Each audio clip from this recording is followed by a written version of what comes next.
आपको क्या लगता है महाभारत एक मिथ है? क्या उसमें दिखाए गए डेडली वेपन्स, गांधारी के एक ही बीज से 100 कौरवों का जन्म होना, कर्ण का अनडिस्ट्रॉयबल कवच, ये सब कुछ मिथ लगता होगा ना? पर क्या हो अगर मैं कहूँ कि ये सब साइंटिफिकली पॉसिबल है? प्रेजेंट टाइम में नहीं, पर आने वाले 100-200 सालों में जरूर। जी हाँ, मैं यही कहना चाहता हूँ कि महाभारत हमारी सोच से कई गुना ज्यादा एडवांस सिविलाइजेशन थी, जिसे हम आज की टेक्नोलॉजिकल एडवांसमेंट से कंपेयर करके देखेंगे।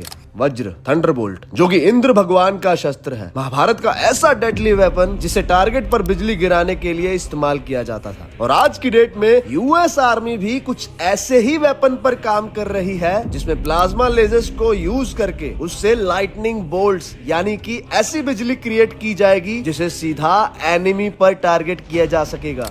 वरुण अस्त्र, महाभारत का एक और डेडली वेपन जिसे भगवान वरुण ने बनाया था। जब वरुण अस्त्र का यूज किया जाता था तो उससे ढेर सारा धुआं पैदा होता था, जो इवेंचुअली क्लाउड्स बनकर रेन के फॉर्म में ढेर सारा पानी नीचे बरसाता था। और मॉडर्न डे सिनेरियो में बात करें तो चाइना यूएस से ऑलरेडी ऐसे ही वेदर वेपन पे काम कर रही है, जिसमें अमोनियम नाइट्रेट को क्लाउड्स में इंजेक्ट करके एनिमी पर केमिकल रेन की बौछार करवाई जा सके, जिसे फ्यूचर में वेदर वॉरफेयर युद्ध के लिए यूज किया जा सकेगा। और सोचिए कि इसी से मिलता जुलता पर ज्यादा खतरनाक वेदर वेपन ऑलरेडी महाभारत के उस वक्त में एग्जिस्ट करता था। मेरी तरह आपको भी ये जानने की उत्सुकता रहती होगी ना कि गांधारी के गर्भ से जो मांस का लोथड़ा निकला, उसे महर्षि वेद व्यास ने 101 टुकड़ों में बांटकर घी से भरे पोट में रखा, जिससे 100 कौरवों का और एक पुत्री का जन्म हुआ। पर ये चीज बायोलॉजिकली कैसे पॉसिबल थी? बिल्कुल पॉसिबल है, क्योंकि उसे मॉडर्न डे बायोलॉजी में एम्ब्रियो स्प्लिटिंग से जोड़ा जा सकता है। एम्ब्रियोस मतलब भ्रूण, यानी कि जब बच्चा माँ के पेट में तीसरे से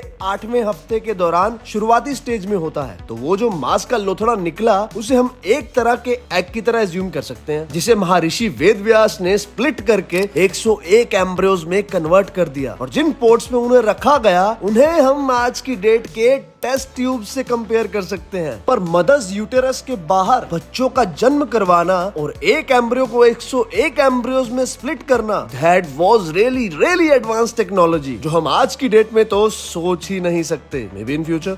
और अगर एम्ब्रियो की बात चल ही रही है, तो जो कृष्ण भगवान के बड़े भाई बलराम जी को देवकी माँ के गर्भ से ट्रांसफर करके वासुदेव की पहली पत्नी रोहिणी के गर्भ में डाला गया था, वो भी तो मॉडर्न बायोलॉजिकल टर्म में एम्ब्रियो ट्रांसप्लांटेशन ही कहलाता है। जैसे मॉडर्न डे सिनेरियो में सरोगेसी में एम्ब्रियो एक माँ से दूसरी औरत में ट्रांसफर किया जाता है, वैसा ही कुछ। अच्छा, कर्ण को जन्म से ही उनके पिता सूर्यदेव के थ्रू एक अनडिस्ट्रॉयबल कवच, एक शील्ड मिली थी, जो हर तरह के वेपन से उसे प्रोटेक्ट करती थी। ऐसे ही शील्ड हमें आसपास की प्रकृति में कई जानवरों में भी बाय बर्थ देखने को मिलती है, जैसे कि कछुआ, आर्मेडिलो और इनकी और भी अन्य प्रजातियां। तो हो सकता है कि वैसे ही किसी एडवांस म्यूटेशन से कर्ण को भी बाय बर्थ एक शील्ड प्रदान की गई हो, जो कि एक्सट्रीमली स्ट्रॉन्ग हो। आपको क्या लगता है? क्या वाकई में महाभारत का वक्त टेक्नोलॉजिकली इतना एडवांस था? कमेंट्स में जरूर बताइएगा। And don't forget to like, share, subscribe for more such fact based videos.